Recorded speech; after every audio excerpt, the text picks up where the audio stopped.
Hello po. Papakita po namin paano namin linisin ang aming mga display mag at mga thermotumbler tsaka vacuum flash.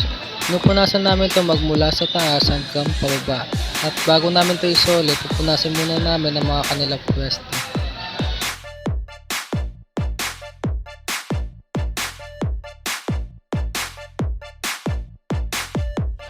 At sa part naman ito, ganito namin ayusin ang aming mga display net cap, rubber pillow at throw pillow, tsaka canvas pad na rin. Pinapagpag namin to pag mawala ang mga kanilang alikabok.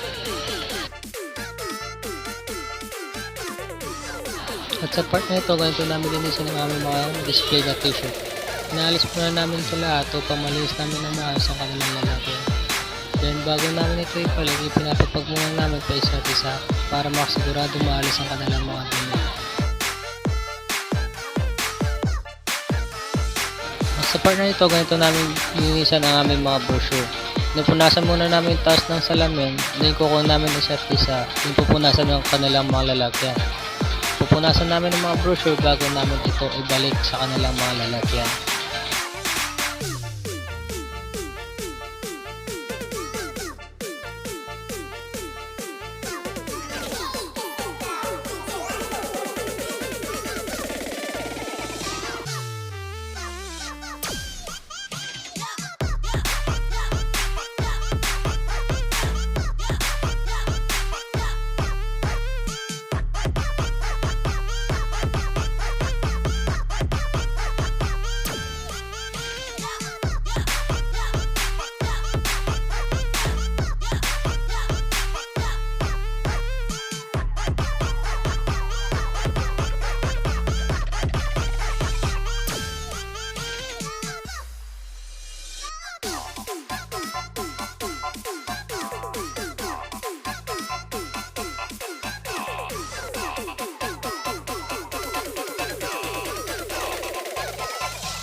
At sa part na ito, ganito namin ayusin ang aming mga damit.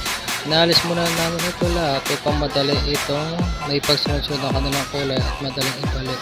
Ito naman namin linisin ang aming cashier area. Iniipon namin ang mga CWO o OS at iba pa. Pinagsama-sama ito sa isang lalagyan. At ina-update na rin namin ang aming OIC clipboard.